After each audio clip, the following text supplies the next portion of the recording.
নমস্কার বন্ধুরা, আমার চ্যানেলে সবাইকে স্বাগত জানিয়ে আবারও একটা নতুন রেসিপিতে তোমাদের সঙ্গে দেখা হয়ে গেল। আশা করছি তোমরা সবাই খুব ভালো আছো, আমরাও বেশ ভালোই আছি। আজ একটা নতুন রেসিপি তোমাদের সঙ্গে নিয়ে চলে আসলাম। আজ রান্না করব মাঠে থেকে টাটকায় কচুরলতি তুলে নিয়ে এসে পমফ্রেট মাছ দিয়ে ভাপা। কিভাবে রান্না করব সেটাই তোমাদেরকে দেখাবো। তো পুরো ভিডিওটা দেখার অনুরোধ রইল, আশা করছি অনেক ভালো লাগবে। তো এখন মাঠে যাব কচুরলতি তুলতে। তো আমাদের এখানে মাঠে প্রচুর পরিমাণে কচুরলতি হয়েছে। কয়েকদিন থেকেই হালকা পাতলা মাঝারি টাইপের প্রচুর বৃষ্টি হয়েছে। তো নালার সাইডে প্রচুর পরিমাণে কচুরলতি হয়েছে।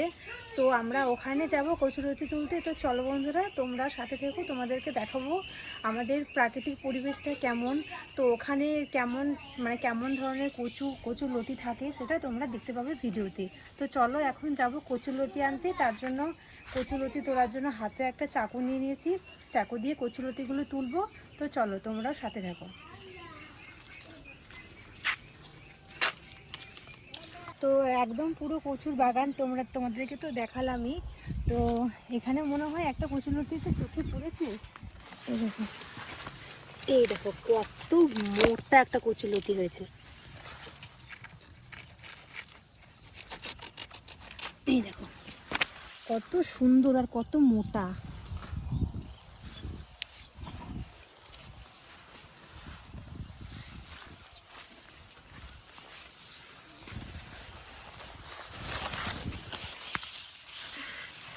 এত জঙ্গল, ভেতর দিকে ঢুকতেও ভয়ও লাগছে। এই দেখো, এই দেখো এত সুন্দর কচুরলতি হয়েছে, মানে যে দেখবে তারই তুলতে ইচ্ছে করবে। কচু হয়েছে, কচু দিয়ে তোমাদেরকে একদিন একটা রেসিপি করে দেখাবো। আজকে কচুরলতি দিয়ে একটা রেসিপি করব। তো এভাবে এক এক করে সমস্ত কচুরলতিগুলো তুলে নিই। তো তোমরা দেখতে পাবে কতগুলো কচুরলতি তুলছি না তুলছি। তো এক এক করে আরও কচুরলতি তুলতে হবে। তো সমস্ত কচুরলতিগুলো তুলে নিই। এখন আর চাকুর প্রয়োজন হচ্ছে না, এত কচুরলতি এখন হাত দিয়েই তোলা যাবে।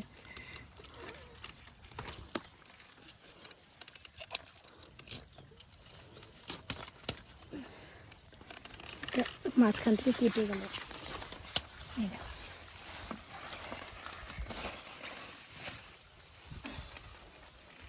দেখো বন্ধুরা, কতগুলো কচুরলতি তুলেছি আমি। এত সুন্দর কচুরলতি, মানে তুলতে তুলতে এতগুলো হয়ে গেল। তো চলো, কচুরলতি তো তোলা হয়ে গেছে, এখন বাড়ি যাই। বাড়ি গিয়ে আমার রান্নাঘরের মধ্যে যে বাকি সরঞ্জামগুলো, মানে রান্নাটা করতে গেলে আরও যে সমস্ত মশলাগুলো লাগে, মাছটাও তোমাদেরকে দেখাবো। আর বাকি মশলাগুলো তোমাদেরকে আমার ছোটো খোলামেলা রান্নাঘরে যাই, বাকি সরঞ্জামগুলো রান্নাঘরে গিয়ে দেখা হবে তোমাদের সঙ্গে।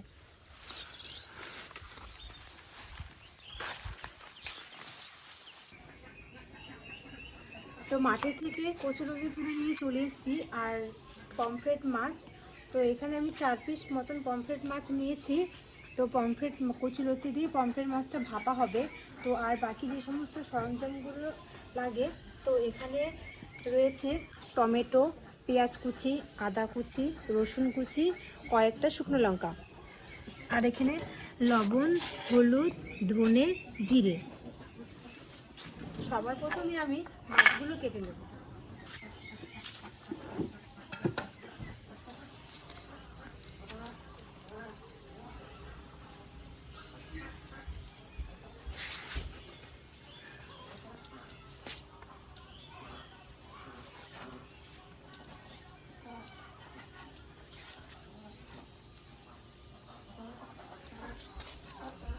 আমি এইভাবে এক এক করে বাকি সমস্ত মাছগুলো কেটে নেব।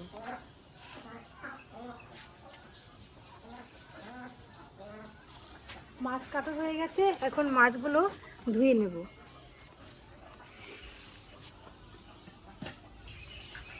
আমার এখানে সমস্ত মাছগুলো কাটা বাছা ধোয়া হয়ে গেছে, এখন কচুরলতিগুলো বেছে নেব।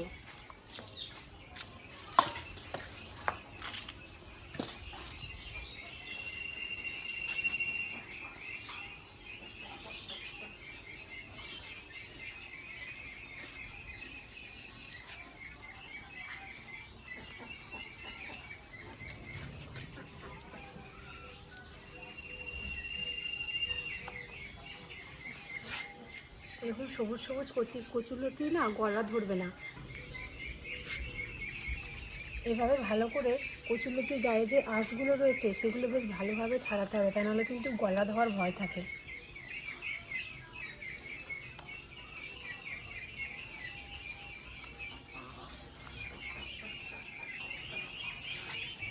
আমি এভাবে সমস্ত কচুলতিগুলো বেছে নেব, তো তারপর তোমাদের সঙ্গে আবারও দেখা হচ্ছে।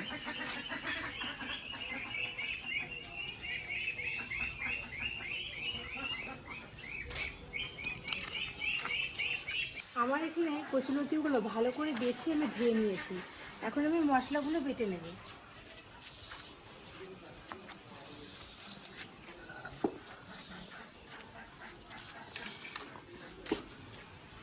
আদা রসুন একসঙ্গে বেটে নেব।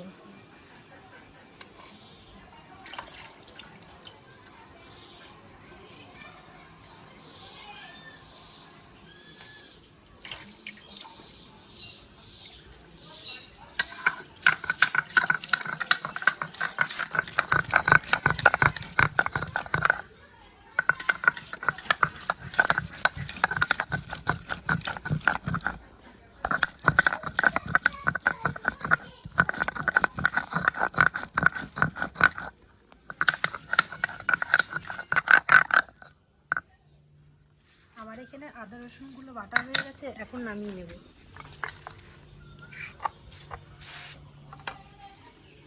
কুচনো পেঁয়াজগুলো বেটে নেব।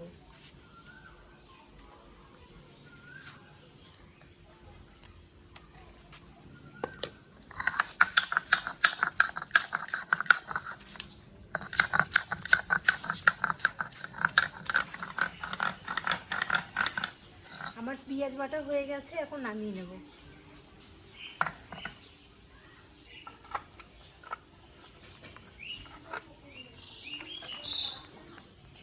শুকনো লঙ্কা দিয়ে দেবো, শুকনো লঙ্কা, ধনে, গোটা জিরে।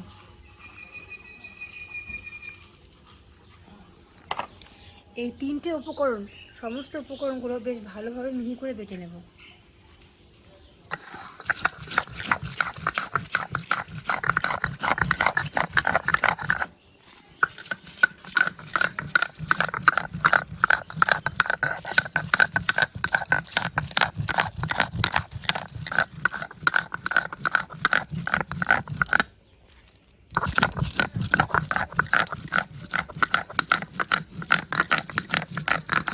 আমার সমস্ত মশলাগুলো বাটা হয়ে গেছে। এখন আমি মাছ ভাপা বানাবো, তার জন্য সমস্ত মাছের সাথে মশলা দিয়ে কচুলতি দিয়ে সমস্ত কিছু মাখিয়ে নেব। সবার প্রথমে মাছ দিয়ে দেবো। আর মাছটা কিন্তু আমি কাঁচাই ভাপাবো, আমি কিন্তু কোনো রকমের তেলে ভাজবো না। তোমরা আবার অনেকেই ভাবতে পারো যে তেলে ভাজছে না, তার মানে কি মাছটা কাঁচা থাকে, কিন্তু একদমই না। তোমরা দেখতে পাবে ভিডিওতে কীভাবে মাছটা আমি রান্না করছি। এখন আমি মশলা দিয়ে দেবো।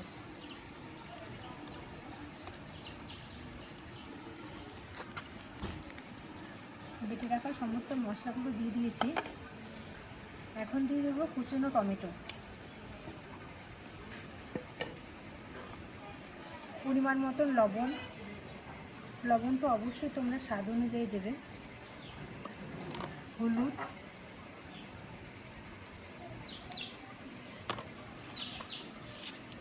তেজপাতা,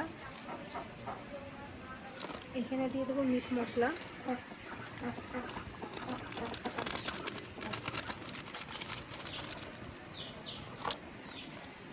তারপরে দেব শাহি গরম মশলা।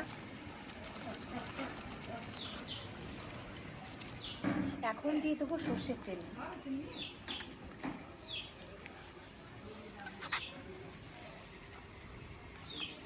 আমার এখানে সমস্ত যে সমস্ত উপকরণগুলো লাগে সমস্ত কিছু দেওয়া হয়ে গেছে। এখন ভালো করে মাখিয়ে নেব।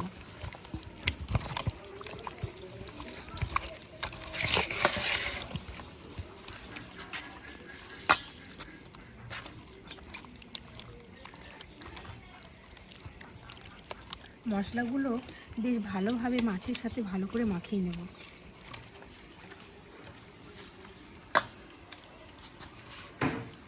মাখানো হয়ে গেছে, এখন কচুলতিগুলো সবার শেষে দিয়ে দেবো। কচুলতিগুলো ভালো করে মাখিয়ে নেব।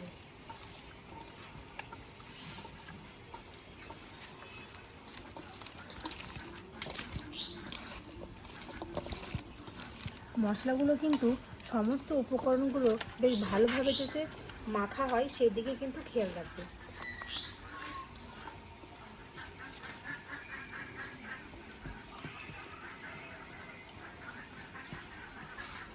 সমস্ত জিনিসগুলো দিয়ে ভালো করে মাখানো হয়ে গেছে। এখন আমি 2 মিনিট মতন ভালো করে ঢেকে রাখবো। আমি এখন উনুনটা ধরিয়ে নেব।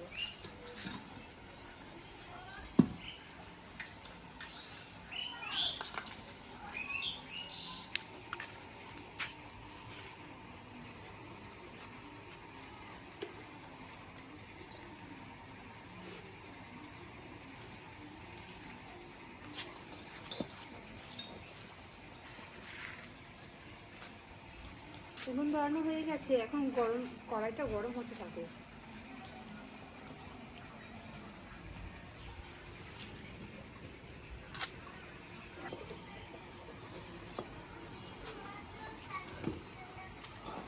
কড়াই গরম হয়ে গেছে, এখন তেল দিয়ে দেবো।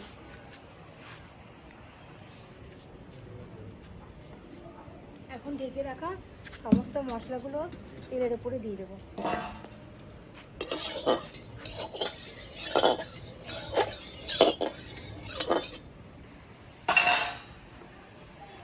এটা দিয়ে দেবো।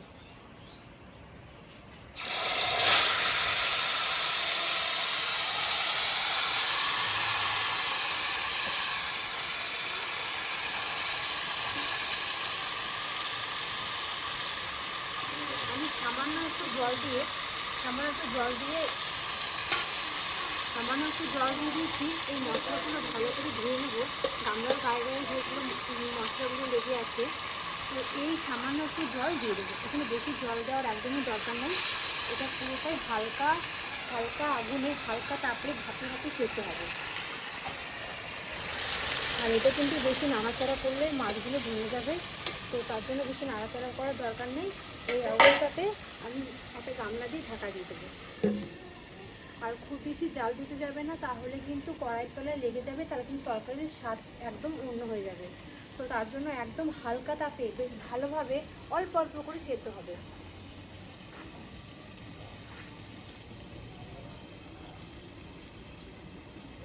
10-15 মিনিট ধরে হালকা তাপে হালকাভাবে ভাপে ভাপে সেদ্ধ হতে থাক। তারপর তোমাদেরকে কি অবস্থা সেটা তোমাদেরকে পরে দেখাচ্ছি। তো এখন কতদূর কি অবস্থায় আছে সেটা তোমাদেরকে একবার খুলে দেখাই। ফুট ধরা শুরু করে দিয়েছে কিন্তু। আর তো এই যে ঝোলটা তোমরা দেখতে পাচ্ছ, এটা কিন্তু একদম শুকিয়ে যাবে। শুকিয়ে গেলে তারপরে কিন্তু নামিয়ে দেবো।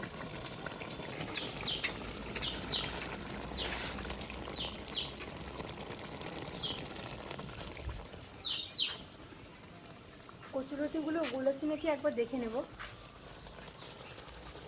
কচুলতিগুলো কিন্তু একদম গুলে গেছে। কচুলতিগুলো কিন্তু একদম আধা মতন সেদ্ধ হয়েছে। তো মোটামুটি আর 5 মিনিট মতন জাল হলে আমার ঝোলটাও শুকিয়ে যাবে, ততক্ষণে কিন্তু আমার কচুলতিগুলো শুকিয়ে যাবে। তো টানভাবে এখন আমি 5 মিনিট মতন জাল দেবো, তারপরে কিন্তু একদম নামিয়ে নেবো, পুরো রেডি হয়ে যাবে তরকারিটা। তো এখন নামিয়ে নেব উনুন থেকে। আর এত সুন্দর কালার হয়েছে আর এত সুন্দর গন্ধ বেরিয়েছে, মানে যে দেখবে সেই এই তরকারি প্রেমে পড়ে যাবে। এভাবে কচুলতি দিয়ে পমফ্রেট মাছ রান্না করলে বাড়ির সবাই কিন্তু একদম আঙুল চেটেপুটে খাবে, আর সবাই কিন্তু প্রশংসা করবেই করবে। আজকের ভিডিওটা এখানে শেষ করছি। তোমরা অবশ্যই বাড়িতে একবার হলেও এভাবে রান্না করে খেয়ে দেখো, আশা করছি অনেক ভালো লাগবে। আর খাওয়া হয়ে গেলে আমাকে কিন্তু অবশ্যই কমেন্ট করে জানাতে ভুলো না। আজকের ভিডিওটা এখানে শেষ করছি। দেখা হবে আবার অন্য কোনো দিন অন্য কোনো রেসিপিতে। ততক্ষণ পর্যন্ত সবাই ভালো থেকো, সুস্থ থেকো।